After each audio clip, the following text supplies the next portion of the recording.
What's up, guys? Tommy Bowyer here from Movie Rewind. Welcome to another installment of Unboxing the Controversy. I am joined by Matthew Chollerton, Hello.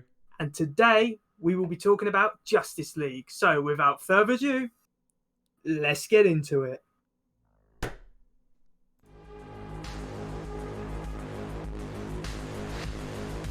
walking in sunshine. Whoa, I'm walking. Whoa.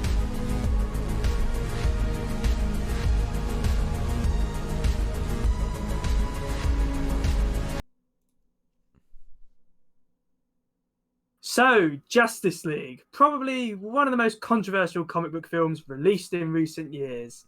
Now, to start off with, when it was released, way back in 2017, I have a history with this film on my channel. If you've been following this channel a long time, then you will know there's a long history there. There was a lot of problems with the production of this film. I think Matthew would agree with that. Like, loads of production issues. Yeah. And this was supposed to be DC's Avengers. You know, it's supposed to be like the main film to start off all of these different DC films, which would then create the DC extended universe and make it all successful. However, as we're going to talk about, the film didn't deliver on this. If anything, it was below all of our expectations, despite how low that they were heading into this film. Now, Matthew, when you first saw this film, like you saw it with me, didn't you? Did we go and see this together? See it, yeah. What was your initial thoughts on this film when we went to see it? Bit disappointed if I'm being honest. Yeah, it was a sort of movie where I'm like, what? I sat here for 2 hours and I felt like I've achieved nothing with my life. Though that could be said with a lot of movies, but especially when you've dedicated time, an evening, to go see a film, you're like, did I need to see that? Did I have a good cinematic experience? No. Could I have predicted everything that happened in that film? Yes. Was it very cliche? Yes. Was there a lot of build-up for nothing at the end? Yes. Did it have a weak villain with weak CGI and weak character development? Yes. Yeah, basically everything that you wouldn't want to be in a comic book film was in this comic book film. You know, it was just like everything they tried didn't work. Now, I remember when we were in there, 3 guys, probably a couple of years younger than us, all got up and left. Like, there was still like 20 minutes left of this film, but they all got up and left. They'd written it off. So when people start walking out, you really know the film's probably not great. Now, when I saw it, I did a video to it, a Justice League reaction video, which was just me taking out my frustration about this film. But today, me and Matthew are actually going to talk about some of the specific elements of this film and why they fail on every level. Now, I think the first thing to discuss is the characters, like the Justice League, the main characters of the Justice League in this film. Now, we didn't know a lot about a couple of the characters. We knew Superman, Batman, Wonder Woman. Didn't know hardly anything about Aquaman, Cyborg, The Flash. So, did this film add any character development to any of these characters whatsoever? Yes, that they all had logos. Yes, that is true.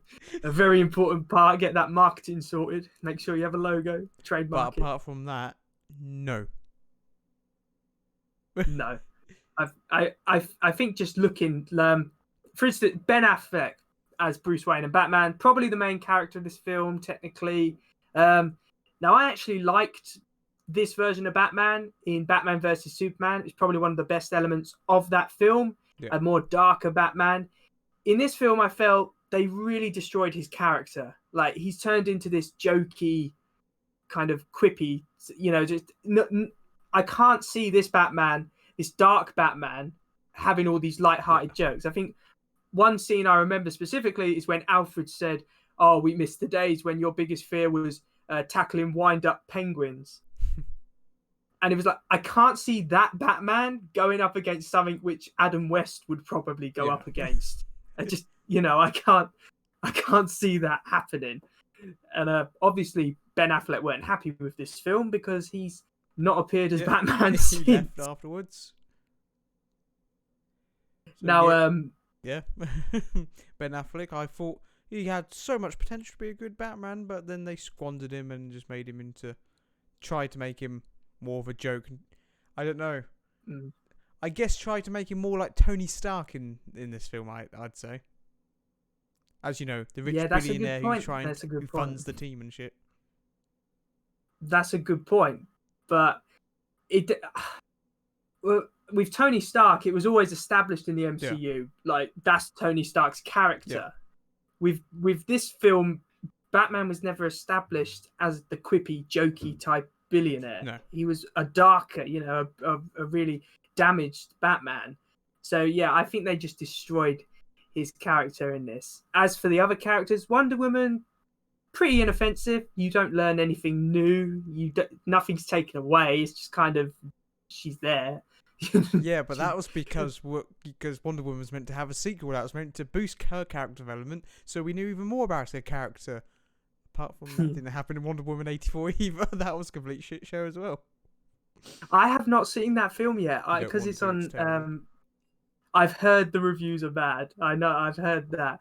But in terms of Justice League, she's pretty inoffensive. Yeah. She doesn't really wow anyone. Henry Cavill as Superman. Now, he died, Superman, at the end of Batman versus Superman. That's a big thing, but they bring him back in about an hour and a half or something. Yeah.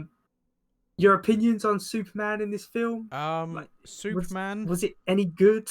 Henry Cavill's performance, Superman, is as expected now. Which I can't say. Henry Cavill does the best with what he does, so no fault of Henry Cavill himself. But Superman in this film, he was there for plot convenience. He didn't add anything to the actual story apart from at the end when Justice League is like, oh, the Justice League can't actually fight anyone, so it's like, how are we going to wrap this thing up? Just bring in Superman because he can do anything. So there is no stakes with Superman. You don't feel anything for Superman. You don't feel anything for his character or his relationship with Lois Lane in this film. He's just there as this super overpowered character which can do anything. So when Superman turns up, it's game over.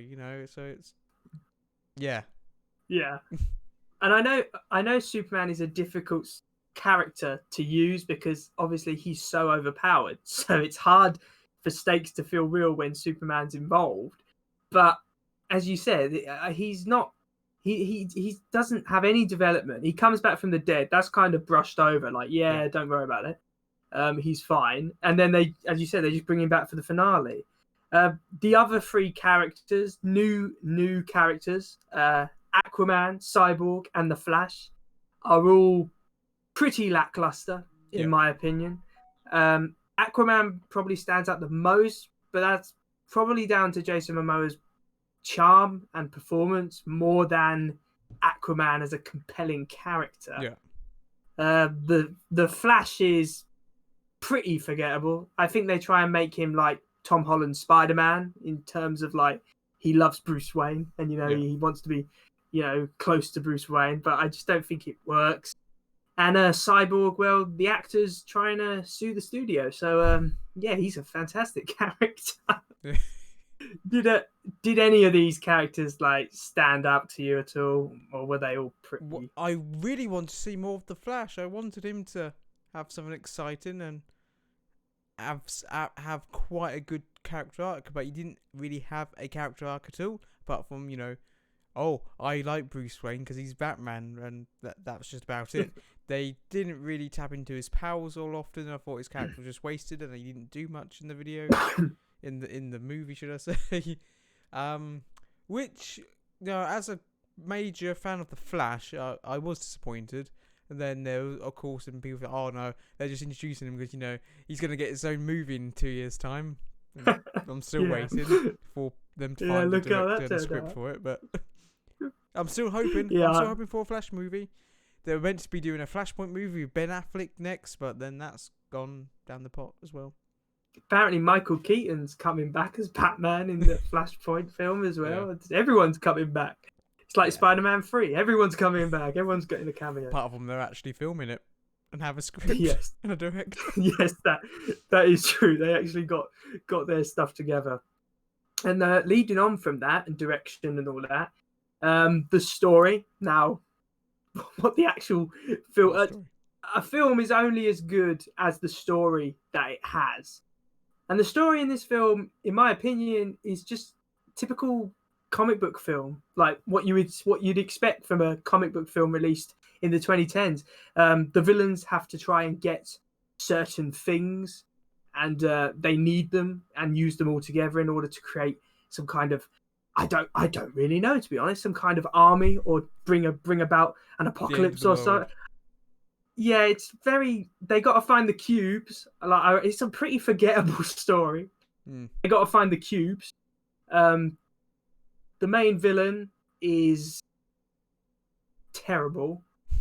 I don't know what your thoughts on him are, but he's pretty lackluster. There's not much there. Steppenwolf is a terrible villain. His motives are mother and rule the world. Darkseid bitch. Yeah. Pretty much, though he doesn't mention that. But yeah, as Steppenwolf is only meant to be a henchman for the actual villain, which they didn't know what they were going to do for that. There was all sorts of rumors how Darkseid was going to show up at the end or whatnot, and how it was going to be a two-parter and all that. So yeah, then his motives are just, I'm bad, I'm going to destroy the world and invade it and kill everyone because I'm bad. On his answer, Megatron in Transformers 2 had more character depth and development. That is true, actually. This character is so weak. Like, there's nothing memorable about him. Like, and plus, obviously, Joss Whedon had quite. I don't know how much of an influence Whedon had on this film, but Steppenwolf really does feel like a very low budget Loki. Yeah. Like, Whedon was just like, well, yeah, but we can't have Darkseid, who's basically Thanos for the DC universe. We'll have Steppenwolf come down, and there'll be an apocalypse and a beam in the sky. Was there a beam in the sky? I can't honestly remember. There was so much. No, it was a beam. There was so much going on. Though, how he teleported. Oh, it was a beam down for this guy. Yeah, see, they're doing something different. There's always a beam. There's always some kind of beam going on. And in terms of what kind of threat Steppenwolf poses, not really, because they all kind of moan about how they can't deal with the problem. Then they bring Superman back, and it's like everything's okay. He's too powerful. Whatever will we do? Superman's here. Don't worry. Yeah, it's just like, how do we solve this problem? Oh, we'll bring Steppenwolf along, and the whole setting up of the Justice League, I find really rushed. Like, there's not enough time. Like with the Avengers cast, there's all loads of banter between the characters, and you see them interacting, and that's why it worked. And with this film, they hardly ever interact. Yeah, and also they had in Marvel, they all had movies to introduce their solo characters.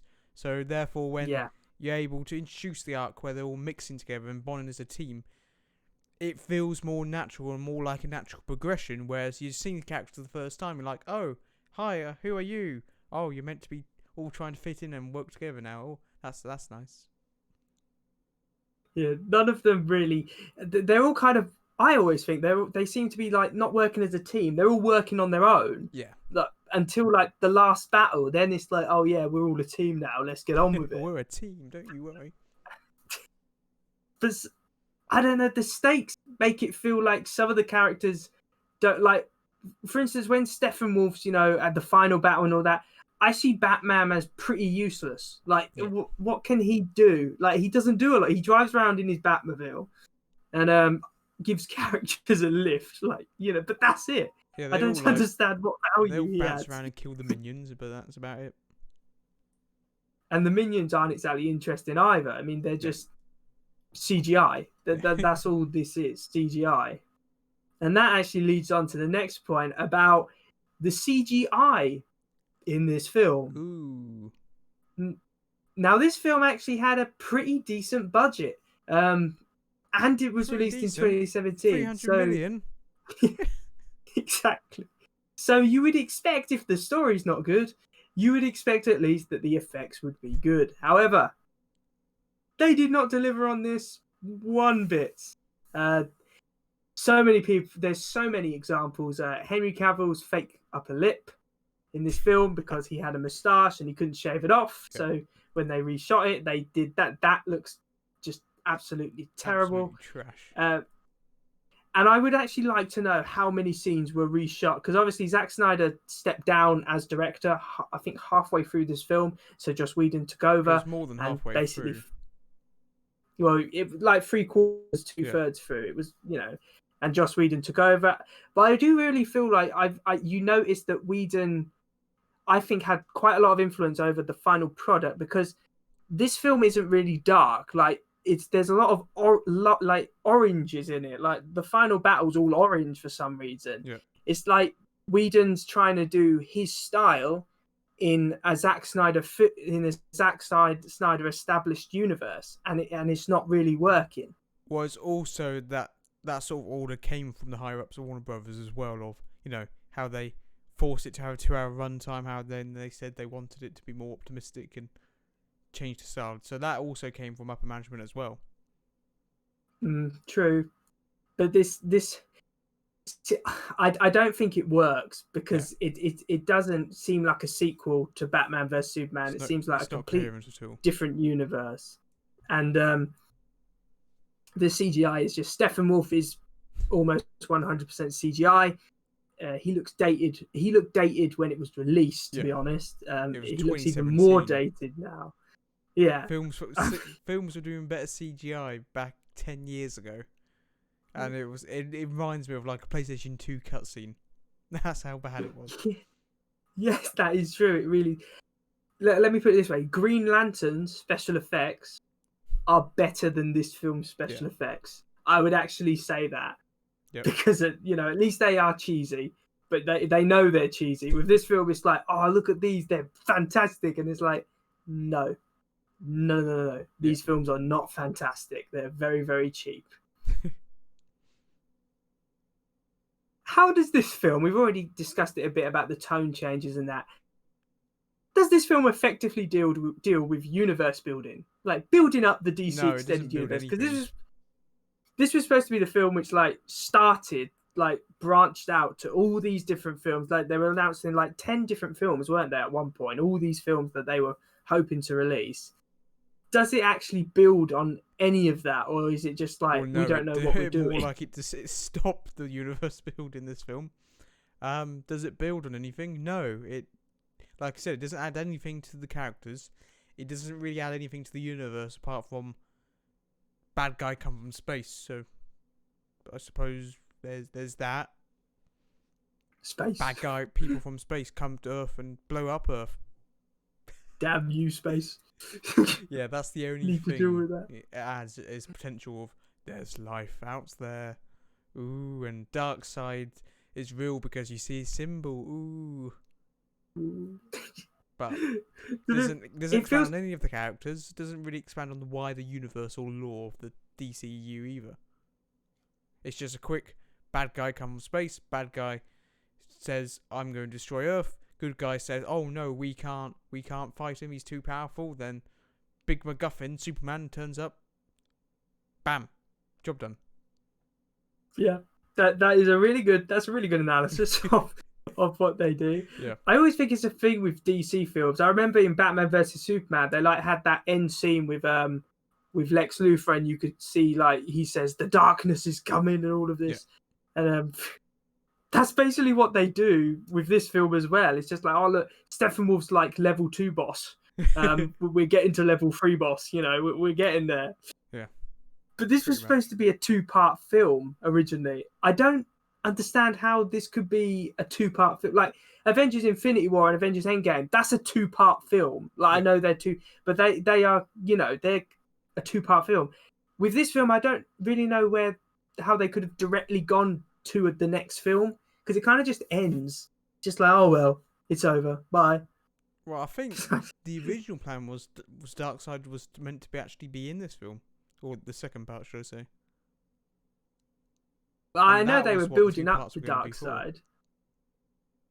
But that didn't work, did it? Because Darkseid, I don't feel excited that Darkseid's going to appear because Steppenwolf is so bad that it's like, well, if he's his henchman, then Darkseid obviously doesn't have good employment No. skills.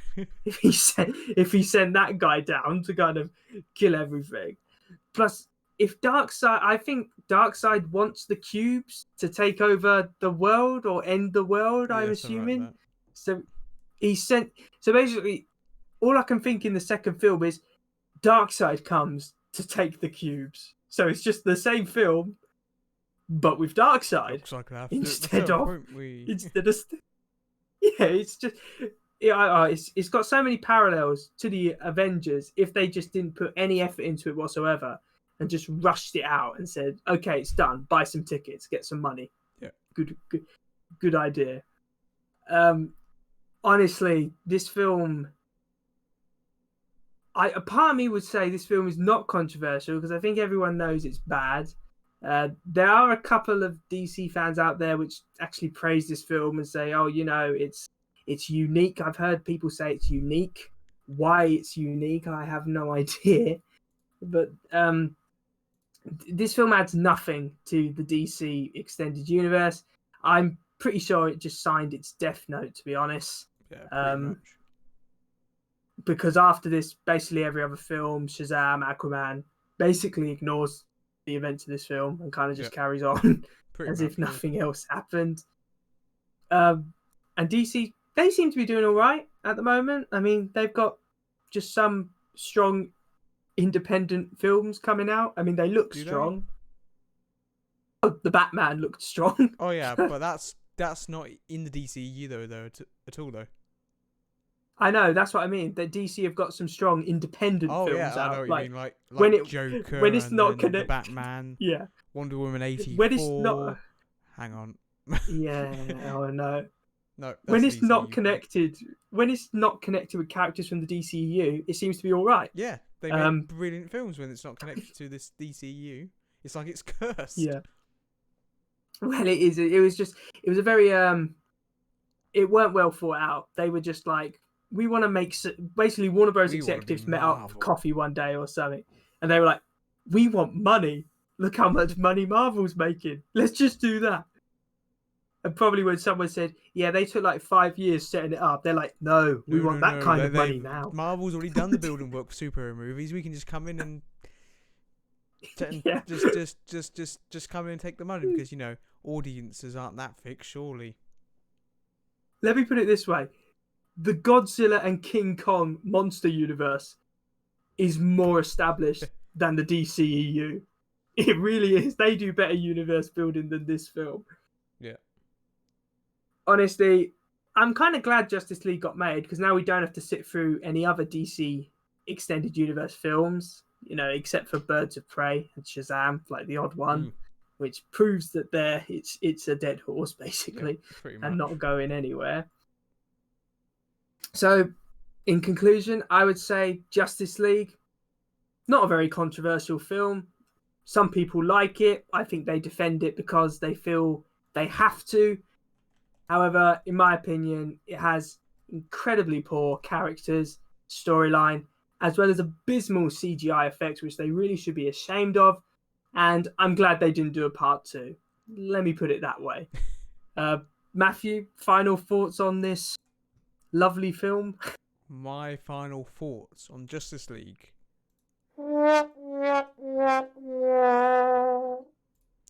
Bit of a stinker, if I'm honest with a film.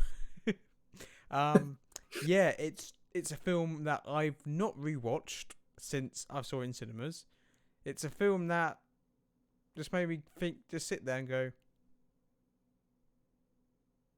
what did I just That's watch? A perfect reaction. That's the perfect most pointless reaction. movie